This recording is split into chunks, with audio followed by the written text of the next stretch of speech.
lo que ya venía pasando y que cada vez estaba siendo peor, y es la gran cantidad de que son producidas y que son secundarias a la resistencia a los antibióticos. En el 2013 al menos 2 millones de personas tuvieron enfermedades asociadas a resistencia y 23.000 muertes. Si uno lo compara, esto ya es el año 2010, esto es 2017, que fue el último reporte, no, perdón, ahí no es 2019, sino 2017, y uno encuentra que hubo un incremento, incluso un aumento en el 40% en el número de casos solo en los Estados Unidos, y globalmente es mucho más, y aumentó 36% la mortalidad por infecciones por microorganismos resistentes. Eso también lo veníamos ya conociendo desde la década de los 70, estamos encontrando y cada vez evidenciamos más la presencia de microorganismos altamente resistentes, y con el paso de los años esto se ha venido incrementando hasta que actualmente tenemos una explosión de enzimas de beta-lactamasa que nos dificultan bastante el tratamiento en muchas patologías. Es frecuente, vamos a ver, yo siempre les he dicho, no tiene que mirar tanto internacional como nacional y mirarse así.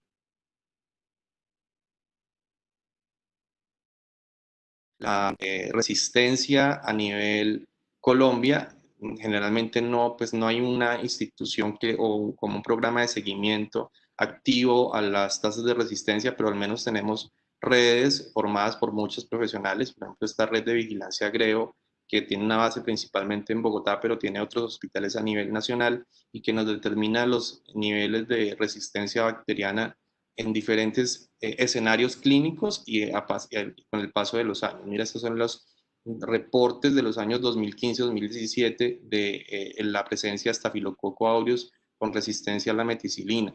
Y vemos, por ejemplo, cómo pues son datos altos, que están más altos que en otros países, pero siempre me llama mucho la atención porque los datos de estafilococo resistente a la meticilina son mucho más altos cuando hablamos de los pacientes en salas de hospitalización pediatría. Siempre es el valor más alto en todos los reportes. En el año 2017, los reportes te comentan que de todos los aislamientos de estafilococo aureus en las salas de hospitalización pediatría, el 40% de ellos van a ser resistentes a la meticilina, y eso es un dato bastante alto.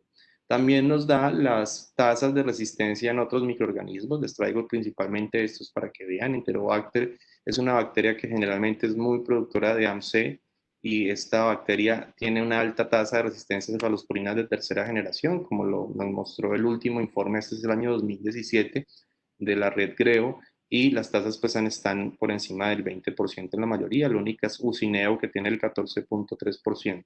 Y Klebsiella, que es uno de los bichos más multidrogoresistentes, también con tasas de resistencia ceftriaxona por encima del 30%, también en unidades pediátricas.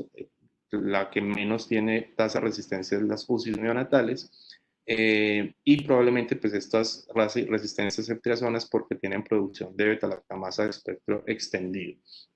Y también, pues, algo que siempre tenemos que tener pendiente con la Klebsiella es la alta tasa de resistencia que tiene a carbapenémicos, que en algunos lugares puede ser incluso hasta el 20%. Pero también necesitamos mirarnos a nosotros y cómo es nuestra epidemiología local. Estos son datos del Hospital San Juan de Dios, de los aislamientos que se hacen en los informes microbiológicos semestrales. Para nosotros siempre en el hospital tenemos una tasa de estafilococo meticilino resistente de alrededor del 40%, que es muy alta realmente.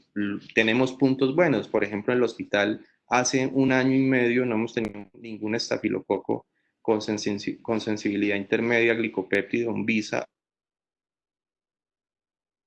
La tasa de resistencia a clindamicina también es un datico ahí que hay que estar muy atento. En los informes iniciales, que desde que se empezó de estos perfiles microbiológicos, las tasas estaban altas, por encima del 20%, pero en el último informe ya bajó un poco más, a 14.4%, que es el patrón MLS. No tenemos resistencia al inesolid, no hay resistencia a aptomicina, y las tasas de resistencia a trimethoprim se han mantenido bastante bajas. Por el otro lado, en la parte de en gran negativos, predomina sobre todo la presencia de beta-lactamasa de espectro ampliado, un 32,1%, y esto es el perfil indiano y el perfil de Armenia, dado pues que el hospital es como el centro receptor de la mayoría pues, de hospitales a nivel departamental. Entonces esto también lo podríamos extrapolar a otras instituciones, y estos datos de una blea de 32% es lo que impide que, por ejemplo, se deben tratar infecciones urinarias con ampicilina o con cefazolina, porque no tienen una alta tasa de posibilidad de falla terapéutica. Bueno, pero también les quiero recalcar, y esto se los voy a mostrar muy rápidamente, es algo también que da un poco de orgullo personal, el trabajo que hemos hecho en el hospital en la parte pediátrica, porque cuando miramos en componentes solo de pediatría, encontramos que las tasas al menos están muy bien. Globalmente en gran negativos, por ejemplo, lo único que nos preocupa es la ampicilina, con una tasa de 60% de resistencia, y la ampicsulbactam y las cefalosporinas de primera, que ahí están en un rango más bajo. Cuando miramos solo E. coli, nos preocupa principalmente la resistencia a ampicilina y a ampicilina sulbactam. También la genta, del gran sobreuso que le dimos durante mucho tiempo, la gentamicina, tiene una tasa del 20% de gérmenes resistentes.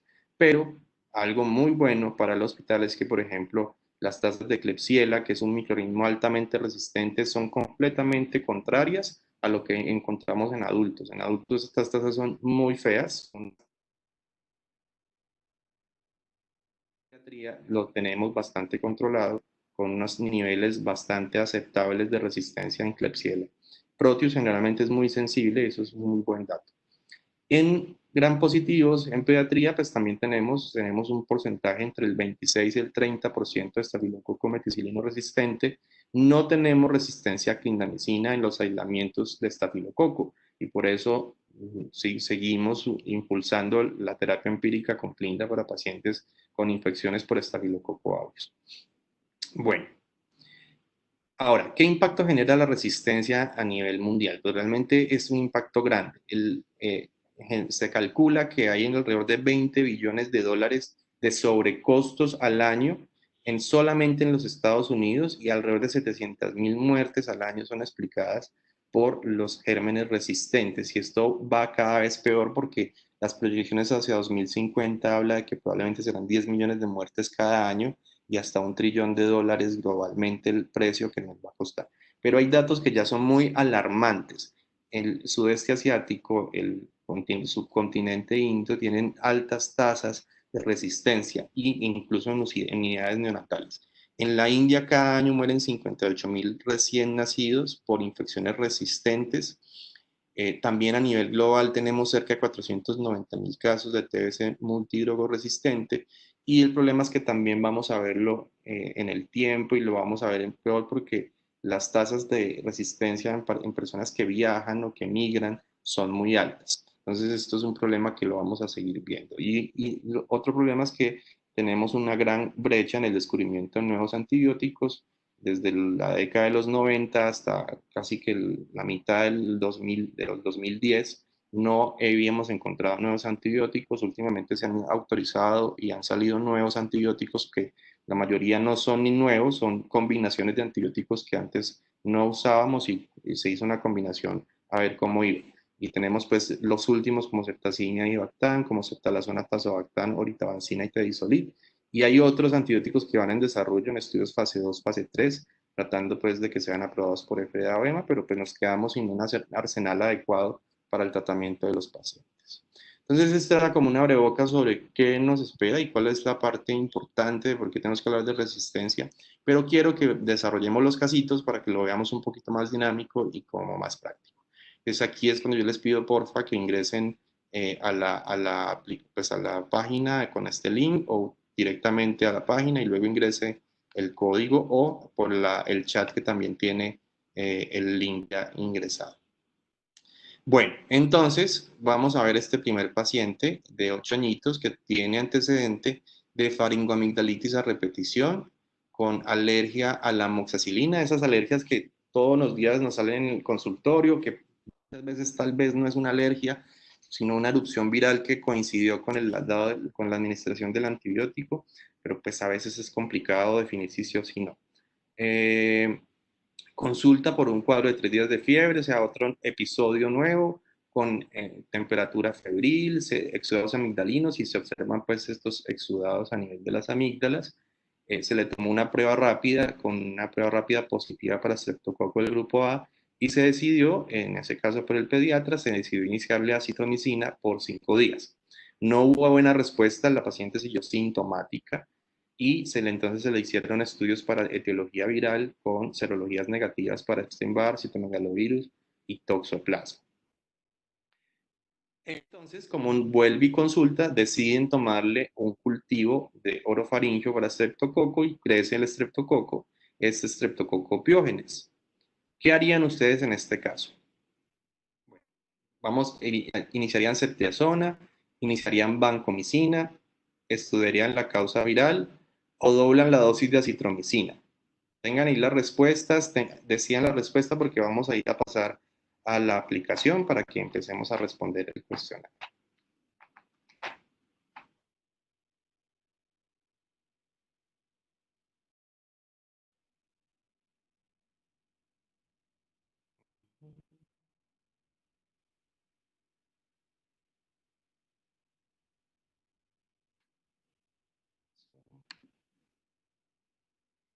Recibir.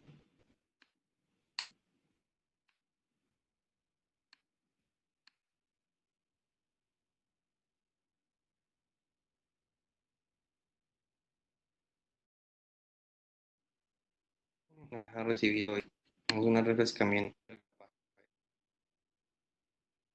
Doctor, es que desde ponerle play, porque está pausada, nos dice a todos.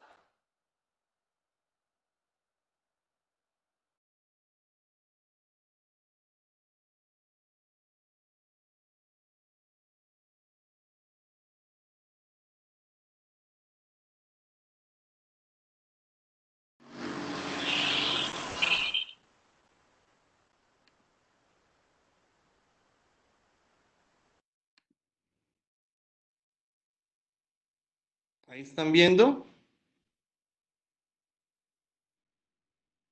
Ya, muy bien. Ya empezaron a votar. Esperemos que completen las votaciones.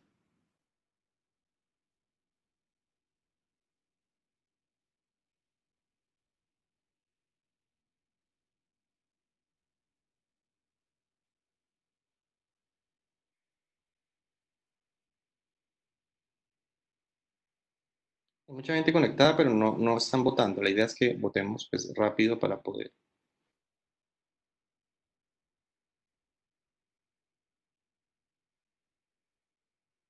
Bueno, vamos a parar acá. Ya votó más de la mitad.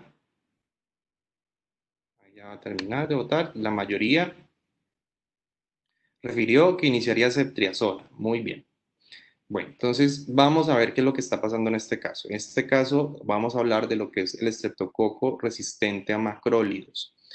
Cuando hablamos de estreptococos tenemos que tener muy en cuenta que la resistencia a macrólidos se ha venido incrementando en el tiempo. Estos son los datos de Cireva. Cireva es la red internacional que en Latinoamérica está pendiente y está evaluando la tasa de resistencia de neumococo, específicamente neumococo, pero pues como estreptococo, neumonía y piógenes tienen tasas muy similares a macrólidos, pues esto puede ser extrapolable. Y uno encuentra que desde el 2006 la tasa de resistencia pasó de 2.8% de los aislamientos de estreptococo hasta casi un 56.3% en el 2018. O sea, la gran mayoría de estreptococos son resistentes a macrólidos. Entonces, por ahí empezamos a explicarnos por qué es que los pacientes no responden cuando usamos macrólidos en faringoamigdalitis bacteriana. Eso en menores de 5 años, porque entre los 6 y los 14 años la tasa también es alta, con una tasa de resistencia de 34.4%. Entonces, las tasas de resistencia pues, son muy altas, incluso ya incluso en el mayor de 14 años también son tasas por encima del 28%. Y uno entonces pues, se pregunta por qué, qué es lo que sucede en el estreptococo que es resistente a los macrólidos. Los estreptococos se vuelven resistentes a los macrólidos por dos mecanismos. Un mecanismo es la producción de una bomba de flujo, que es la bomba de flujo MEF-AF, que da el fenotipo M del estreptococo piógenes, y que lo que hace pues es una vez el macrólido ingresa al estreptococo, la bomba de flujo lo libera. Hay países como Estados Unidos, algunos países europeos en los cuales la principal forma de resistencia de los estreptococos piógenes es este mecanismo, y hay otro mecanismo que es más para nosotros, que es el mecanismo en el cual el estreptococo adquirió un gen que es el gen ERMA o el ERMB. Este gen es muy importante también, no solamente en el estreptococo, sino también para el estafilococo. Los estudios hechos en Latinoamérica muestran que la mayoría de los estreptococos resistentes a macrólidos para nosotros van a ser del tipo ERM, no tanto el fenotipo M. ¿Qué es lo que pasa con el fenotipo ERM? Este gen lo que genera es la producción de una enzima que es una metilasa. Esa metilasa lo que va a generar es que ella va a degradar el sitio de unión donde se une el antibiótico, el macrólido, en la subunidad 23S de la subunidad 50S en el ribosoma. Entonces aquí tenemos el ribosoma y vean que el sitio P, que es donde se une el macrólido, va a ser hidrolizado por la metilasa que produce este gen. Eso genera que ninguno de los macrólidos logre funcionar, pero además genera una reacción cruzada, porque ese sitio P es el mismo sitio donde se unen las glincosamidas, que es la clinda, y las estreptograminas. Por eso hay un patrón compartido con una reacción, una resistencia cruzada, y es lo que llamamos el patrón MLS positivo. Ese patrón MLS pues va a ser que muchas veces es inducible, pero otras veces es constitutivo. La mayoría entonces de los gérmenes resistentes, de los estreptococos resistentes a macrólidos, van a ser por que se produce una metilasa por el gen ERM y sobre todo el B.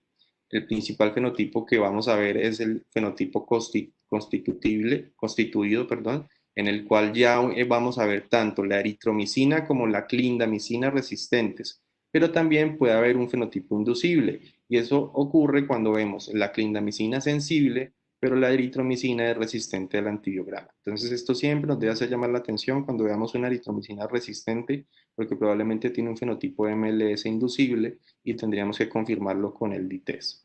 Entonces, esto explica las altas tasas de resistencia, explica la pobre efectividad para lograr una erradicación clínica cuando hay infección por estreptococo del grupo A y usamos macrólidos. Lo mismo pasa con el neumococo, por eso muchas neumonías que son por neumococo no les va muy bien cuando usamos macrólido.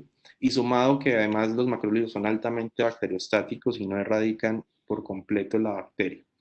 Entonces, como una recomendación propia, una recomendación de expertos, siempre les refiero que cuando hayan pacientes con faringoamigdalitis, sinusitis, otitis o neumonía bacteriana y que no respondan a aminopenicilinas o penicilinas naturales, que son la primera línea, o que no puedan usarlas porque pues, el paciente tiene alguna alergia y no es posible usarlas, usen más bien otro antibiótico que no sea un macrólido, como una clindamicina, una cefalosporina de segunda o una cefalosporina de tercera generación.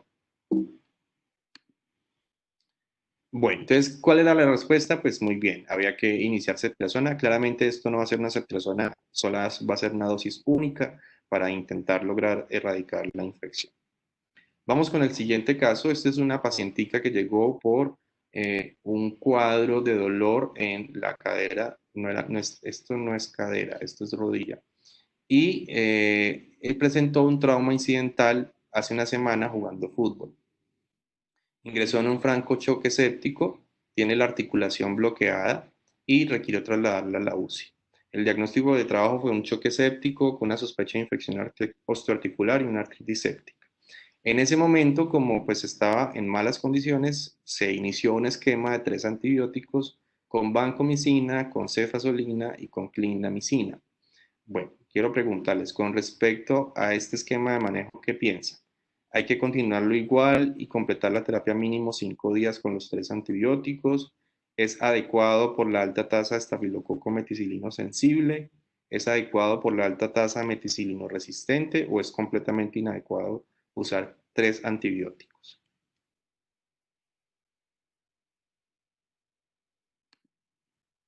Vamos entonces a activar la pregunta. Ya pueden responder.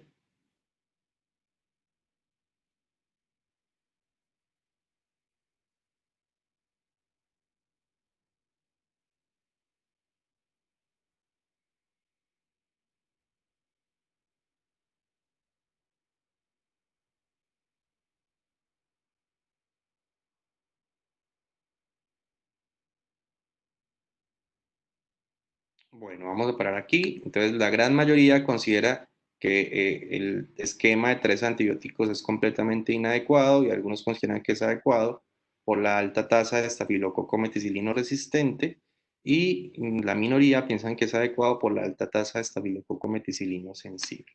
Bueno, vamos a ver muy bien entonces este caso. En este caso lo que sucede es que aquí tenemos que hablar un poquito sobre Staphylococcus aureus, que es resistente a la meticilina. Entonces, este es un bicho muy frecuente en nuestra práctica diaria. Tenemos que tener claro que debemos tenerlo presente en el tratamiento empírico de infecciones por estafilococo aureus. Cuando el porcentaje de estafilococo metilresistente es mayor al 10% de la totalidad de los aislamientos, siempre requiere que cubramos ese estafilococo meticilino resistente en nuestro tratamiento empírico. O sea, no podemos dar oxacilina o cefalosporinas de primera generación si nuestras tasas de estafilococo meticilino resistente están por encima del 10%. Eso es una regla en general. Vuelvo y les recuerdo nuestras tasas. Esto es nivel Colombia, en el cual las tasas están claramente por encima del 10%, y nivel Hospital San Juan de Dios, que podríamos hacer nuestra población a nivel Quindío, en el cual pues también tenemos tasas entre el 26, si lo miramos por cefoxitin, hasta el 32% si lo miramos por la oxacilina. Entonces, pues claramente sí, cuando tenemos infecciones por pie, en piel, infecciones osteoarticulares o sospechamos estafilococo aureus, en el manejo empírico debemos darle cubrimiento al estafilococo meticilino resistente. Pero igual no nos podemos olvidar del estafilococo metisensible, que de todas formas sigue siendo la principal aislamiento. Si yo hago la resta acá, pues la gran mayoría de estafilos, a pesar de que hay un 32% de resistencia a la meticilina, pues la gran mayoría van a ser de todas formas estafilococos meticilinos sensibles. Y el estafilococo meticilino sensible tiene un gran problema, y es que la mayoría de estos estafilococos requieren terapias dirigidas para poder controlar la infección. Y sobre todo cuando estamos hablando de bacterias por estafilococo meticilino sensible. Si yo le dejo a un paciente vancomicina para tratar un estafilococo meticilino sensible, con aumento la mortalidad. Eso también está bastante estudiado. Hay estudios que comparan el uso de napsilina o oxacilina o cefalosporinas de primera generación versus vancomicina para estafilococo meticilino sensible. Encuentran una clara aumento de mortalidad por encima del 30% si yo continúo usando vancomicina y no le doy una terapia dirigida para el estafilococo sensible.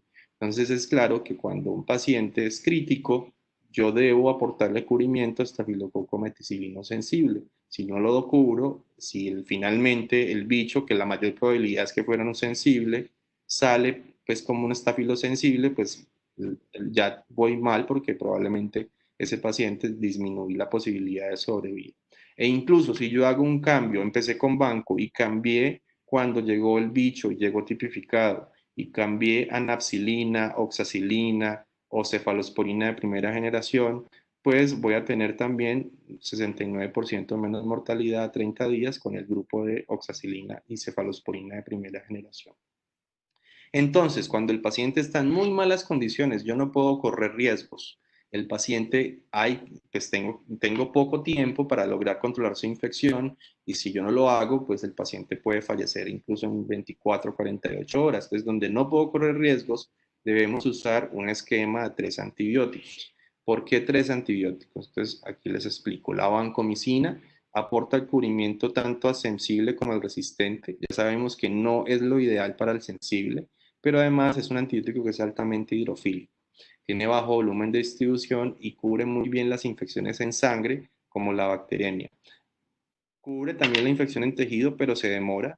Generalmente se calcula que entre 24 a 48 horas alcanzan los niveles adecuados para que logre difundir al tejido y logre controlar también la infección. Entonces, por eso usamos también un segundo antibiótico, que es la clindamicina. Aporta cubrimiento tanto al sensible como al resistente, pero al contrario de la banco es altamente lipofílico, con alto volumen de distribución, y por lo cual cubre la infección del tejido. Y tiene otro efecto importante, es que tiene un efecto antitoxina, que en el estafilo es muy importante porque los estafilos están liberando endotoxinas todo el tiempo y nos pueden hacer un choque tóxico por estafilococo. Pero además se le añade la cefalosporina de primera. En caso pues, de la escuela donde yo vengo usamos cefalosporinas, pero puede ser también oxacilina, porque aporta cubrimiento al estafilococo sensible, que en este momento si lo dejamos solo con estos dos antibióticos, lo hubiéramos dejado un poco descubierto, sobre todo el estafilococo que estaba en la sangre, porque no tenía un cubrimiento ideal. Si le agregamos la cefalosporina, sobre todo vamos a disminuir la mortalidad del paciente. Bueno, entonces finalmente, en el caso del paciente con la artritis séptica y la sepsis, llega el bicho, es este estafilococo aureus. Y una vez les digo, mira, aquí tiene oxacilina resistente y tiene cefoxitin resistente, por lo cual confirma que es un estafilococo aureus meticilino resistente. Al paciente finalmente le drenan la cirugía, continúa con 3 antibióticos, lleva 5 días desde que inició los 3 antibióticos. Hay mejoría clínica, tiene PCR que bajó en 45 y los hemocultivos de control ya están negativos. ¿Qué hacemos en este caso? Ya necesitamos dar una terapia más dirigida, entonces vamos a continuar banco y quitar la clinda. Vamos a continuar la clinda y quitar banco y pues los otros antibióticos. Vamos a escalar a oxacilina solita o vamos a continuar clinda y banco y suspender la cefasolina. Muy bien, vamos a empezar entonces la pregunta.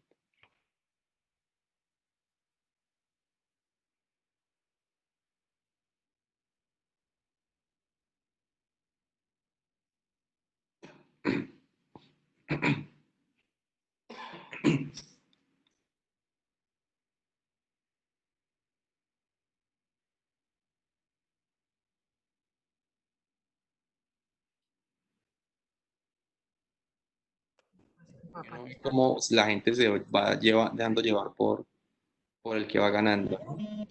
Como las elecciones. Bueno, muy bien, vamos a hacer aquí el pare, ya dejamos el tiempo suficiente. Creo que hay alguien que tiene el micrófono abierto para que por favor lo silencie. Y la mayoría eligió continuar los 2 antibióticos y suspender la cefasolina porque es un estafilococo meticilino resistente. Muy bien. Entonces, ¿qué es un estafilococo meticilino resistente? Entonces, hay una diferencia importante entre un estafilo meticilino sensible y un estafilo meticilino resistente. El estafilo meticilino sensible tiene en su membrana las proteínas donde se pegan las penicilinas, que llaman PVPs, las PVPs entre la 1 y la 2, hay unos que dicen que también puede tener PVP3, y allí en estas PVPs se unen los betalactámicos muy bien y logran controlar la infección. Entonces la oxacilina, la cefasolina va a lograr llegar a estos, con el micrófono abierto. Bueno, entonces estas proteínas, pues aquí se pega muy bien, pero ¿qué pasa en el estafilometilresistente? Y es que el estafilometilresistente tiene un cassette cromosómico, que es el SSMEC, que tiene dentro de ese cassette un gen, que es el gen MECA. El gen MECA tiene, su función es producir una proteína que es diferente, es mutada, es una PDP2A. La PDP2A va pues a la pared de la bacteria y aquí es completamente impermeable o tiene cero afinidad a los betalactámicos. Pues ningún betalactámico logra unirse. Por eso este estafilococo es resistente a la meticilina y es resistente a todos los betalactámicos. ¿Cómo lo vamos a reconocer? Lo vamos a reconocer en los antibiogramas. Siempre vamos a mirar la oxacilina, la vamos a ver resistente, y también vamos a mirar el cefoxitin. ¿Por qué el cefoxitin? Y es muy importante que en el laboratorio donde ustedes trabajen siempre informen el cefoxitin, porque es el que realmente tiene una afinidad 10 veces mayor para reportar la meticilinoresistencia. O sea, yo le creo más al cefoxitin para decir que es un estafilometilresistente que a la oxacilina. Entonces, es muy importante este antibiótico para el estafilococo aureus meticilino resistente. ¿Cómo vamos a tratar ese estafilo meticilino resistente? Pues va a depender de si la infección es en la sangre, está como en el espacio intravascular, o sea, sangre, una bacteriemia, o está en el sistema nervioso central, o es una endocarditis. Vamos a ir a mirar la vancomicina y sobre todo el MIC de banco. Uno se puede sentir seguro con un MIC de banco por debajo de 2, o sea, 1, ojalá por debajo de 1 incluso. Ya 1 puede ser un poquito preocupante, pero por debajo de 2 hay seguridad para usar la vancomicina. Pero si la infección está en la piel, en el tejido, en el pulmón, es una infección osteoarticular como en este caso, vamos a considerar la clindamicina. Ahora, para poder usar la clindamicina tenemos que tener sensibilidad a la clinda y además sensibilidad a la eritromicina, por lo que acabamos de ver en el anterior caso del patrón MLS. Cuando hay una eritromicina resistente y la clinda sensible, puede haber un patrón MLS inducible y tocaría confirmarlo con un DITES. Cuando ambos son resistentes es un patrón constitutivo y ese paciente pues claramente no podemos usar clindamicina y tendríamos que buscar cualquier otra opción. En nuestro paciente tenía infección en la rodilla y tenía infección en la sangre. Entonces, claro, tenemos que usar ambos antibióticos, el que va a controlar la infección en la rodilla y el que va a controlar la infección en la sangre.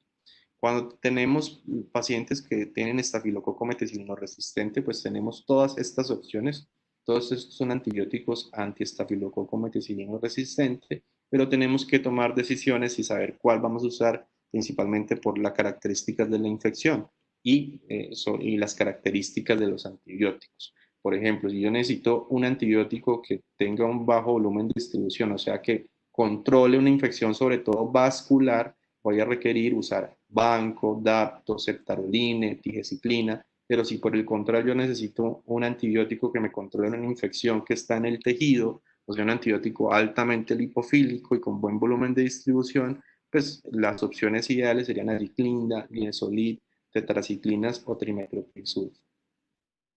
Bueno, entonces dentro de las respuestas del paciente del caso número 2, entonces la primera era que es adecuada el tratamiento con 3 antibióticos por la alta tasa de estafilococo meticilino sensible. Esa es la razón por qué usamos 3 antibióticos y no 2. Y en la respuesta, cuando ya tenemos aislado el microorganismo, claro, vamos a continuar con ambos antibióticos, con clinda y con banco, y aquí suspenderíamos la cefazolina. Vamos con este tercer caso, es un paciente de 8 meses antivacunas, quien consulta por una convulsión febril compleja. Hubo 3 episodios en 12 horas, una fontanela tensa, una PL francamente patológica con leucitosis a expensas de polimorfonucleares, hipoglucorraquia y hiperproteinorraquia también en la punción lumbar. En el GRAN, vean que incluso en el GRAN ya se veían cocos GRAN positivos en cadena. Reportan en los hemocultivos, antes que el cultivo del líquido cefalorraquídeo, reportó primero los hemocultivos con crecimiento para Streptococcus pneumoniae con un MIC de penicilina de 0.5, que eso es sensible de acuerdo a los parámetros del CLCI. Entonces, ante este aislamiento, ¿cuál sería la conducta? ¿Qué le vamos a poner? Vamos a ponerle ceftriaxona, vamos a ponerle penicilina dosis altas, vamos a iniciar linezolid o banco. Vamos aquí entonces a activar la pregunta.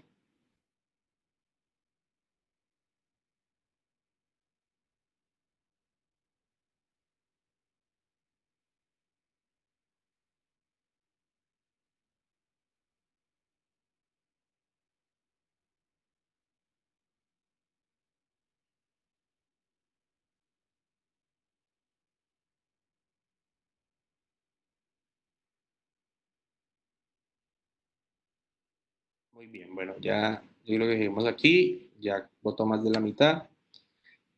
Y la mayoría decidió que había que iniciarle ceftriaxona, le siguió darle dosis altas de penicilina por vancomicina y luego linezolid. Bueno, muy bien. ¿Qué estamos hablando acá? Vamos a hablar entonces de los Streptococcus pneumoniae de sensibilidad intermedia y que son resistentes a penicilina. Entonces tenemos que tener claro que cuáles son los puntos de corte del CLCI para definir si un neumococo es resistente, intermedio o sensible a la penicilina. Entonces, fuera del sistema nervioso central, está claro, los neumococos son sensibles si el MIC es menor a 2, son intermedios si el MIC es de 4, no puede haber, pues el MIC son 1, 2, 4, 8, y es resistente si el MIC es igual o mayor a 8, o sea que en este caso el hemocultivo que nos salió del paciente que tenía un MIC de 0,5 va a ser sensible, pero por fuera del sistema nervioso central. En el sistema nervioso central, el MIC del neumococo para sensibilidad a la penicilina es por debajo de 0.0625 y es resistente cuando el MIC es mayor o igual a 0,12. No hay puntos intermedios. Entonces aquí pues es muy complicado. La gran mayoría de neumococos van a ser realmente resistentes a la penicilina en el sistema nervioso central. Ahora, ¿qué hemos visto desde que empezó la vacunación con vacuna conjugada para neumococo? Inicialmente teníamos la PCV7 que tenía 7 valencias, pero luego llegaron las vacunas de mayores valencias. Tenemos en el mercado la PCV10 y la PCV13. La que aplicamos en el país es la PCV10, que tiene los 10 serotipos de neumococo, pero la 13 valencias, que es PVNAR 13, tiene 3 serotipos adicionales, que es el 6A, el 3 y el 19A. ¿Qué ha pasado desde que se introdujo la vacuna en Colombia? Y hemos visto cómo, pues, a medida que pasan los años, sí disminuyó bastante la enfermedad neumocócica invasiva en Colombia, pero los casos que se siguen reportando van a ser generalmente del 19A. Mira que los menores de 5 años, en el 2006 solo eran 2 casos, pero para el 2018 eran 68 casos. La gran mayoría de los aislamientos en el 2018 eran del 19A. Y eso también pasa en los niños entre 5 y 14 años y un poco más, no tan fuerte como en los niños, pero en los adultos también se ha visto este mismo comportamiento. Entonces, claramente al introducir una vacuna, las cepas no vacunales van a empezar su incremento, se llama un fenómeno de nicho vacío y por eso la mayoría de infecciones por neumococo que nosotros tenemos en Colombia son por 19A. Y hay un problema, es que el 19A tiene unas tasas de resistencia un poco más altas. Por ejemplo, esta es una serie argentina donde evaluaron la tasa de resistencia a los aislamientos de neumococo 19A y encontraron que tenía una resistencia a penicilina, incluso por fuera del sistema nervioso central, de 65.9%. ¿Qué es lo que pasa cuando hablamos de resistencia a neumococo, resistencia a penicilinas en neumococo? Entonces, normalmente las proteínas de unión a penicilina que tiene el neumococo son unas proteínas de clase A, PDP1, PDP1B o PDP2, que están acá en la pared del neumococo, pero mutan y cambian y forman otras diferentes y se forman las proteínas PDPs que son PDP2B o PDP2X, que tiene una disminución en la afinidad a los betalactámicos. Eso es un punto muy importante y por eso es que cada vez vemos los neumococos con mayor nivel de resistencia a las penicilinas. Entonces, en los pacientes que tienen infección en el sistema nervioso central y que tienen aislamiento de neumococo, por lo general casi nunca podemos usar penicilina porque el nivel de resistencia en el sistema nervioso central es muy bajo y por eso siempre usamos generalmente ceftriaxona. También hubiéramos podido usar linezolid y banco, claro, pero pues son antibióticos que tenemos reservados porque también hay neumococos que son resistentes a las cefalosporinas de tercera generación. Entonces, por eso, cuando tenemos este aislamiento, pues lo ideal va a ser iniciar ceftriaxona, va a recibir 14 días este niño, es una de las terapias más largas que tenemos todavía con cefalosporinas de tercera generación. Muy bien, vamos a este cuarto caso, es un paciente de 2 añitos, quien se quemó, creo que en ese momento se había quemado al tercer día, bueno, se quemó el 10% de superficie corporal por líquidos calientes. Tuvo un problema, es que este niño no lo manejaron, no lo consultaron inmediatamente, sino que lo dieron manejo en casa, le hicieron manejo empírico, ungüento, llevaron a un médico pues empírico y consultan al tercer día, ya, pues como ven que la quemadura no se ve muy bien, ya el niño pues llega con una quemadura importante, lo llevan a escarectomía y al séptimo día de haberse quemado, inicia fiebre y con secreción purulenta en el área quemada, con cambios de celulitis perilesional y se tomaron cultivos intraquirúrgicos que reporta este microorganismo. Entonces es un proteus, esto ya pasamos a los de gram positivos a gram negativos, con un cultivo de secreción quirúrgica que muestra este patrón, dice que es resistente a mica, a cefoxitina, a trimetopinsulfa, a ampicilina y a genta. ¿Qué haríamos ante este aislamiento cuando tenemos el paciente? ¿Qué le vamos a poner para controlar la infección por el proteus? Le ponemos ceftriaxona, le ponemos ceftazidime, le ponemos ertapenem o ampicilina sulbactam. Vamos a activar la pregunta.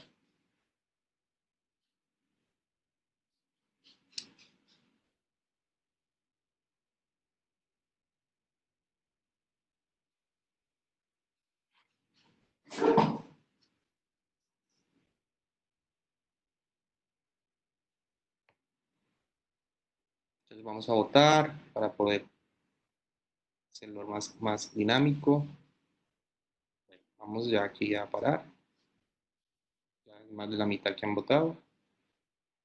Entonces, la gran mayoría dice iniciar ertapenem y un porcentaje importante dice ampicilina sulbactam como segundo lugar. Entonces, ¿qué pasa acá? Creo que esto pues ha quedado muy claro. Es una cefalospinasa tipo AMC. El paciente le continuaron manejo con piperacina tazobactam, no hubo mejoría, extensión de cambios inflamatorios y adicionaron vancomicina y reportan nuevamente, toman cultivos y este es el nuevo cultivo que sale de la parte operatoria, que dice que es un Proteus mirabilis, pero ya es un patrón mucho más resistente. Tiene resistencia a mica, cefepimia, cefoxitin, atrimetropin, ceftriaxona, ceftazidime, ampisulbactam, ampicilina, casi que es un pan resistente. ¿Qué haríamos? Ante el aislamiento de este microorganismo, ¿qué cambio haríamos? Entonces, vamos a activar la pregunta. Cambiamos a ceftriaxona, escalamos a artapenen, adicionamos linesolid, adicionamos amicacina del manejo.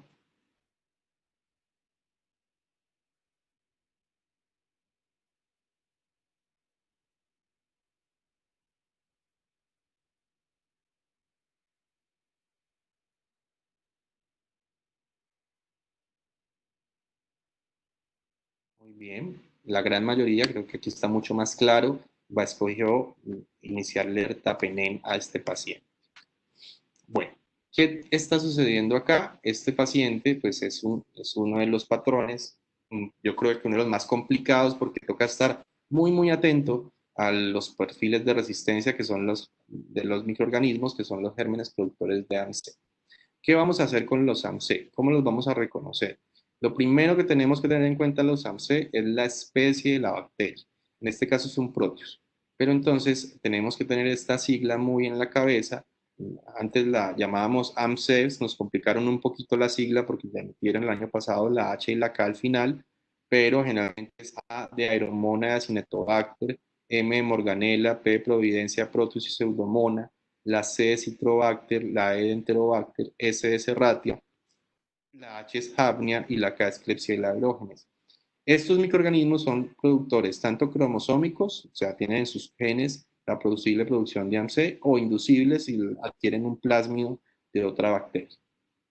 Entonces, ya sabemos que este Proteus es productor de AMC. Entonces, lo primero que vamos a ir a mirar es la presencia de la cefoxitin. Cuando cefoxitin es resistente, quiere decir que al menos en sus genes, dentro de la bacteria, hay posibilidad de que si yo la toreo, ella va a empezar a producir AMC. Aquí, al parecer, no está toreada, no la está produciendo porque las cefalosporinas de tercera se mantienen susceptibles. Si se mantienen susceptibles, quiere decir que hasta este momento no hay producción de AMC, pero sí lo puede hacer. Si yo le sigo dando una ceftriaxona o un betalactámico, como el paciente que le pusieron pictazo, pues lo voy a torear y es posible que me desarrolle un AMC. Cuando tenemos solo cefoxitin positivo, lo que tengo es un paciente con una producción basal de AMC o no expresada. Ahora, ¿qué pasó en el paciente ya después? Tenía la ampicilina resistente, tenía las cefalosporinas de primera, de tercera generación. Cuando tenemos una cefalosporina de tercera generación resistente, esto debe activar una alarma y es que este paciente puede ser una BLE o una MC y lo vamos a lograr diferenciar viendo el cefoxitin. Si el cefoxitin es resistente, esto es una MC, y si el cefoxitin es sensible, esto es una BLE. También nos ayuda mucho la especie. Los Proteus en general son productores de AMC. Puede haber alguno que tenga BLE, pero la mayoría van a ser productores de AMC y eso nos pasa igual con las pseudomonas, con el enterobacter, con el citrobacter, todos los microorganismos que vimos en la sigla son altamente productores de AMC. ¿Qué vamos a hacer? Bueno, y lo otro, este aislamiento tiene cefepime resistente. En general, las AMC no logran hidrolizar las cefalosporinas de cuarta generación, pero si se lleva la cefalosporina de cuarta, quiere decir que no solamente está produciendo AMC, sino que la está hiperproduciendo. O sea, hay tanta cantidad encima que se lleva hasta el cefepime. Entonces, si el cefoxitin es resistente, lo que vamos a decir es que es una bacteria productora de AMC, hasta ahí vamos. Si las cefalosporinas de tercera generación son sensibles, quiere decir que al menos no está expresada, es una expresión basal. Si las cefalosporinas de tercera son resistentes, está expresada. y se le hace falosporinas de cuarta resistente, hay una hiperproducción de AMC. ¿Cómo se tratan los AMC? Los AMC se tratan con carbapenem, siempre. Es la primera opción e ideal va a ser ertapenem, excepto de que en este caso sea una pseudomona. Como alternativas vamos a tener fluoroquinolonas o aminoglicósidos e incluso, si algunos estudios muestran que se puede usar cefepime. ¿Cuándo se pueden usar estas opciones? Cuando la infección es de muy bajo inóculo, el paciente está estable, es controlado y el antibiograma muestra sensibilidad a estos antibióticos. En esos casos, y específicamente se llama infección urinaria. Cuando hay un paciente con infección urinaria por microorganismo AMC, podríamos intentar usar una amicacina o una cipro o un cefepime para tratar ese paciente. Entonces, en este paciente la respuesta era, pues claramente, tanto desde que llegó como cuando ya estaba expresado, había que iniciar ertapenem o en el segundo caso ya había que escalar ertapenem y había que darle pues este tratamiento. Vamos a ver este caso. Este caso es un paciente que tiene una parálisis cerebral infantil con una traqueostomía, gastrostomía, quien empieza a hacer fiebre con secreciones purulentas, empieza un cuadro de SIRS, ya ha tenido episodios previos de traqueitis, neumonía y neumonía asociada al ventilador, ya ha tenido aislamiento de pseudomonas multidrogo resistente y estafilococo metilresistente, ya le han dado múltiples manejos antibióticos y en esta ocasión viene con esta PCR muy alta, una procalcitonina muy alta, llamativamente un hemograma bastante normal con solamente una neutrofilia y esta imagen con una gran imagen en la radiografía sugestiva de una neumonía basal izquierda.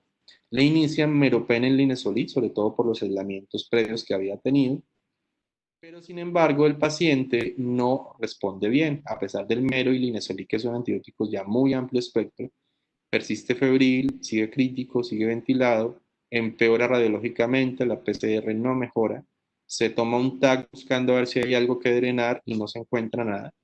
Los hemocultivos de ingreso todos negativos, hasta se le hizo un BK negativo, se le hicieron cultivos de aspirado negativos y si lo único pues, que se hizo fue adicional fue agregarle amicacina pensando en una carbapenemasa y caspofungina pensando en un hongo.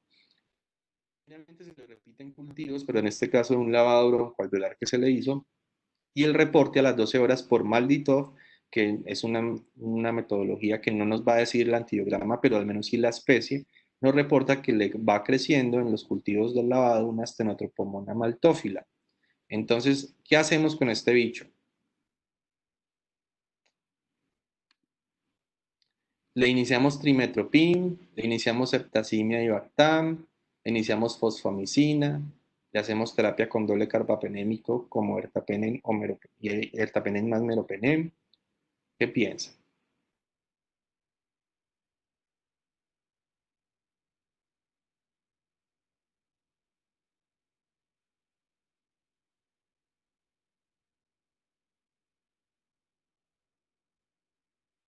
Bueno, vamos a esperar. Bueno, yo creo que aquí ya votó más de la mitad. Vamos a cerrar la votación. Entonces ganó iniciarle trimetoprim sulfa a este paciente y pues las otras también se reparten un porcentaje importante. ¿Qué está sucediendo en este paciente? Pues las estenotropomonas tienen un problema, es que tienen resistencia intrínseca a carbapenémicos. Por eso el paciente no está respondiendo ni al meropenem ni al linezolid. Entonces tenemos que tener en cuenta que hay ciertos microorganismos llamados bacilos no fermentadores que pueden aparecer en ciertas situaciones, sobre todo en unidades de cuidados intensivos, tanto UCI neonatal como UCI pediátricas. Y aquí tenemos la Stenotropomona maltófila, Cinetobacter, la Pseudomonas, que también hace parte del mismo bacilo no fermentador, y la Burkholderia. Entonces, si un microbiólogo te informa, doctor, es que le van creciendo bacilos gram negativos, yo le hice una prueba de fermentación de glucosa y es negativa, quiere decir que este es un bacilo no fermentador y es muy importante que lo tengamos rápidamente en nuestras mentes, que este bicho es altamente resistente y muy probablemente hasta no nos va a responder a carbapenem. Entonces, hay factores de riesgo, claramente las estancias prolongadas en la UCI, el uso de dispositivos invasivos, el uso de antibióticos de amplio espectro, la presencia de fibrosis quística permite la colonización de estos microorganismos e incluso algunos específicos para Stenotropomona maltófila, como los pacientes con cáncer. El origen comunitario de la infección se ha visto más en raza de afrodescendientes y en uso de esteroides. ¿Qué hacemos con estos pacientes? Pues va a depender mucho de la bacteria. En la Staphylococcus maltófila el tratamiento de elección es iniciar trimetoprim sulfa. Sin embargo, hay algunos microorganismos de Cenotrophobona que también muestran resistencia a trimetoprim. También se ha considerado las quinolonas y las tetraciclinas como doxiciclina. Y en el caso de Acinetobacter, que también es muy común, el problema de Acinetobacter es que tiene un perfil muy amplio de resistencia. Incluso podemos tener un Acinetobacter sensible sin ningún perfil resistente, pero podemos tener Acinetobacter productoras de AMC o de ble plasmídica adquiridas, o metilasas de aminoglicósidos, sobreexpresan bombas de flujo, alteran PBPs y DNA girasa para que no se peguen las quinolonas, o también pueden tener carbapenemasas, dentro de ellas sobre todo la OXA 48 y metaloenzimas. Entonces es importante, en el Acinetobacter no se ha evidenciado KPC. El Acinetobacter, cuando es sensible, casualmente le responde muy bien al ampicsulbactam y sobre todo porque tiene sulbactam. Entonces, los Acinetobacter sensibles se logran erradicar con el ampicsulbactam. Y los productores de carbapenemasa, pues hay que buscar terapias combinadas, probablemente polimixina, digeciclina, incluso introducir el mismo ampicsulbactam en la terapia combinada. Entonces, la respuesta al caso, pues se había que iniciarle a este paciente trimetoprim sulfa. Y vamos con este último caso, es un paciente de 1 año de edad que tiene un reflujo grado 4, hidroureteronefrosis, está en profilaxis con cefalexina y consulta por un cuadro de infección urinaria asociado a fiebre. En el gram de orina se ven bacilos gram negativos y inician septrazona endovenosa. Finalmente, del cultivo tomado por sonda le crecen una Klebsiella pneumoniae, más de 100.000 unidades formadoras de colonia. Miren el perfil, es un perfil bastante resistente que solo es sensible a la ciprofloxacina y se le hacen unas pruebas adicionales, un test de inducción de carbapenémico positivo, un test de ácido borónico positivo y un test de delta negativo. ¿Cuál de los siguientes manejos creen que es más adecuado? Vamos a iniciar ertapenem más amica, vamos a iniciar ciprofloxacina, vamos a iniciar polimixina más digeciclina, o vamos a iniciar ceftazimia y bactam.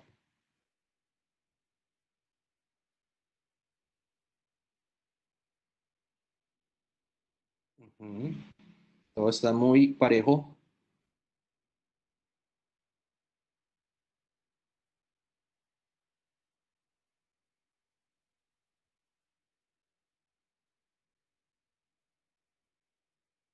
Bueno, muy bien, vamos a parar aquí. La mayoría escogió que iniciaría ciprofloxacina y un 26% eligió usar polimixina y digeciclina.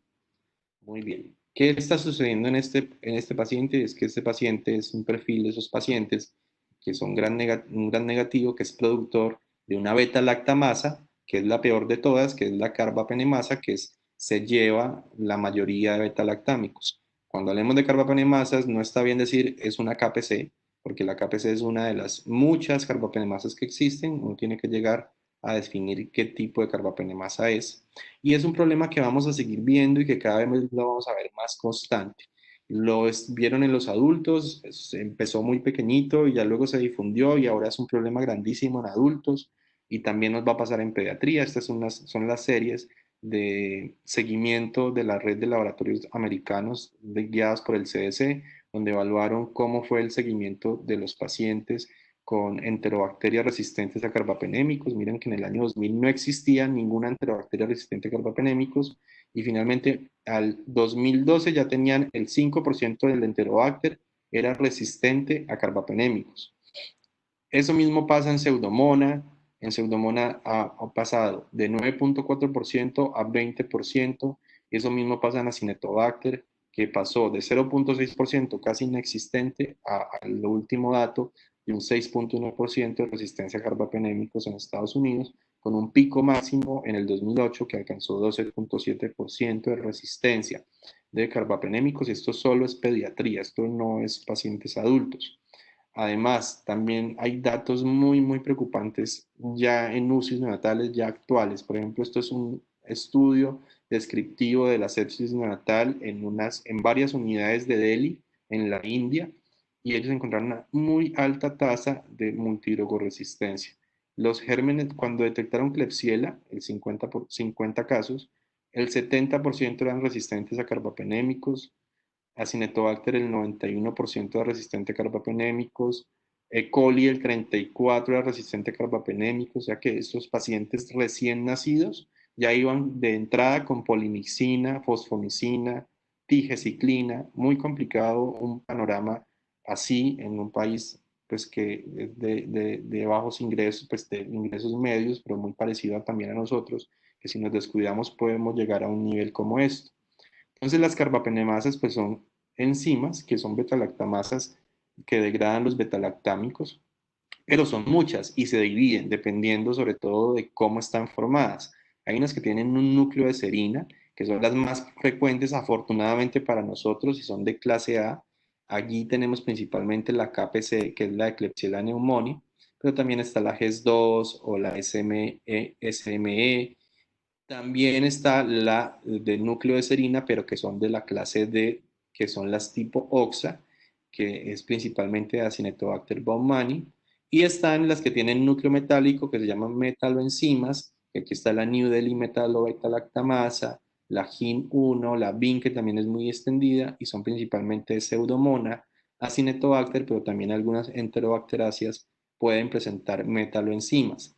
¿Por qué esto es muy importante? Esto tiene que ya ir en todas las presentaciones de resistencia porque los antibióticos que vienen para tratar carbapenemasas requieren definir qué tipo de carbapenemasa tiene para ver si es efectivo o no a esa carbapenemasa. Entonces tenemos que aprender de esto. ¿Cómo las vamos a reconocer? Son las más difíciles de tratar, pero finalmente son las más fáciles de reconocer. Es simplemente tener una resistencia al menos a uno de los tres carbapenémicos censados. Recuerden que si es una pseudomonas no se censa el artapenem, pero de resto se censa artapenem, meropenem y muchas veces también imipenem. Y si alguno de los tres es resistente, este paciente probablemente tiene una carbapenemasa. Hay que hacer una prueba confirmatoria, pero eso nos va pues a definir si sí es o no es una carbapenemasa. Y les quiero hablar de este antibiótico. Es un antibiótico nuevo, se llama ceftazimia avibactam. Realmente lo nuevo es el inhibidor suicida, que es el avibactam. El avibactam tiene una muy buena espectro para poder degradar las beta-lactamasas, tanto la clase A, que es la KPC, las clases C, que son las AMC, las clases D, que es la OXA48, pero no tiene actividad antimetaloenzimas, eso es muy importante. Es la terapia de elección actualmente para pacientes productores enterobacterales, productores de KPC y de OXA, para las pseudomonas multidrogoresistentes, y tiene una ventaja, es que no requiere terapia combinada. Ya tiene muchos estudios en adultos, tiene aprobación en adultos en 3 patologías: infección urinaria complicada, infección intraabdominal complicada y neumonía, tanto adquirida en comunidad como en neumonía hospitalaria. Para pediatría tenemos todavía poco, hay estudios fase 1 y fase 2, pero con los estudios fase 2 que se hicieron en Estados Unidos, la FDA se aprobó para utilizaciones mayores de 3 meses en infección urinaria complicada e infección intraabdominal complicada. Claramente el INVIMA pues falla por su ausencia, todavía no tenemos ningún dato de que si nos van a autorizar el uso de ceftazimia y avibactam en niños mayores de 3 meses, tendremos que esperar, pero pues es nuestra esperanza a futuro. Igual faltan estudios, necesitamos hacer estudios fase 3 en pacientes con microorganismos multidrogoresistentes en pediatría y sobre todo dependiendo del perfil molecular de la carbapenemasa. Entonces, aquí está lo último que ha salido de las recomendaciones para tratar pacientes con gérmenes resistentes a carbapenémicos y van a definirse principalmente de acuerdo al MIC de meropenem. Si el MIC de meropenem es menor o igual a 8, la ideal es que se utilice meropenem en infusión continua a dosis altas, pero puede considerar también el ceftazimia y avibactam.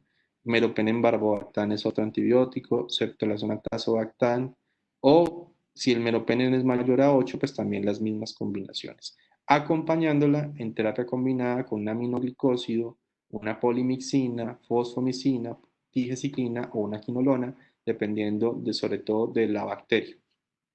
Ahora, cuando es resistente a todos los betalactámicos y es al menos susceptible a 2 medicamentos, pues el esquema base va a ser basado en polimixinas y se escoge un segundo medicamento que muestre sensibilidad in vitro en esa bacteria, que puede ser una aminoglicósido, una polimixina, una fosfomicina o una tigeciclina. Cuando es pan resistente, y créanme que no es tan inusual, los he visto en el hospital, desafortunadamente hemos tenido microorganismos pan resistentes, probablemente productores de metaloenzimas. Esos pacientes van a requerir combinación de dos medicamentos que en vitro al menos muestren algo de sensibilidad, y si no muestran nadie sensibilidad, pues escoja dos o tres medicamentos que sepa que se usan para esa patología y espere a ver qué pasa, pero pues, este paciente probablemente tiene poco pronóstico.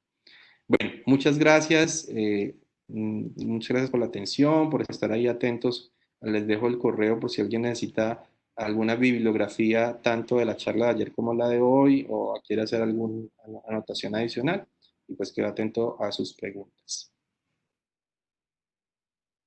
Muchísimas gracias por la charla. Aquí hay unas preguntas en el chat.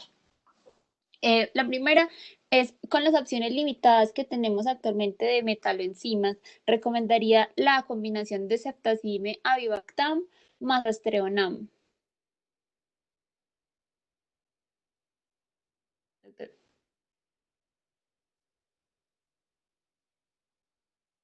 Ya, ahora sí. Sí, Doc, no le vuelvo a leer. Dice la Ya. pregunta, con las Sí, sí, la opciones... pregunta sí la Ah, escuché. bueno. No, septasimia y Bactan no tiene buenos resultados cuando hablamos de metaloenzimas. Entonces allí tenemos que buscar otra opción, buscar, pues dependiendo de la bacteria, fosfomicina, tigeciclina, polimixinas, aminoglicósido, quinolona, astreonán es un medicamento muy útil para metaloenzimas porque logra hidrolizarlos. Entonces, pues habría que buscar otra opción, pero no, ceftazimia y Bactan no está indicado para metaloenzimas. Doc, otra pregunta es, ¿qué lugar daría a la plasmicina en el manejo de infecciones por enterobacterias MDR? ¿Recomendaría su uso empírico como una medida ahorradora de carbapenémico? Es difícil porque plasmicina todavía ni siquiera hay estudios grandes en pediatría y no tiene aprobación pediátrica todavía. Plasmicina es un nuevo aminoglicósido que se ha desarrollado, que tiene buena acción contra carbapenémicos, pero probablemente es lo mismo por el poco uso. Los aminoglicósidos tienen un problema, es que a medida que se van usando, ellos empiezan a aprender a defenderse y generan metilasas que degradan el sitio de acción donde se une el antibiótico. Eso pasa cuando usamos mucha gentamicina, vemos cómo empieza a aumentar, entonces pues nos toca hacer como estar cambiando el aminoglicósido que usamos. En este momento estamos usando amicacina, pero probablemente va a pasar lo mismo. Incluso muchas amicasinas pueden servir para carbapenemasas. Uno puede tratar una carbapenemasa con un aminoglicósido si es sensible, probablemente no como monoterapia, pero sí en terapia combinada, y puede servir, pero probablemente eso va a pasar con la plasmicina. Ahora tiene muy buenos resultados pues, porque no se está usando, pero a medida que empiece a usarse, va a empezar a disminuir o va a aumentar su resistencia a carbapenemas. Doctor, preguntan que cuál sería la respuesta al último caso, si polimixina más tigeciclina. No les mostré, sí, es verdad. No, la respuesta ideal hubiera sido ponerle ceftazimia y Bactam. Si ustedes vieron el perfil, era un perfil típico de una Klebsiella pneumoniae y productora de KPC. Entonces, es un paciente que ya tiene indicación clara de ponerle ceftazimia y Bactam. Ahora, para nosotros no, pues porque no tenemos aprobación INVIMA, pero pues cuando la tengamos ese sería el ideal de ponerle. Si no, habría que ponerle la combinación de polimixina. Bueno, y alguien nos pregunta qué bibliografía recomienda para profundizar la información. No, pues hay un montón, pues si quieren que me escriba al correo, yo le envío bibliografía sobre los temas. Bueno, Doc, ya, muchas gracias. No hay más preguntas en el chat. Muchas gracias. Bueno, alguien está preguntando, pero no escribe. Bueno, Doc, muchas gracias por la charla. Estuvo súper buena, muy Bueno, completa. gracias a ustedes. Que estén muy bien. Los invitamos a la conferencia del día martes con la doctora Caterine Loriet Rojas, hematoncóloga pediatra, acerca de cáncer infantil a las 7 p.m. Muchas gracias. Espera que están preguntando el correo. Ah, bueno. Así ya. Ujú. Chao, doctor. Muchísimas gracias, como siempre. Bueno. Chao, doctor, que esté muy bien.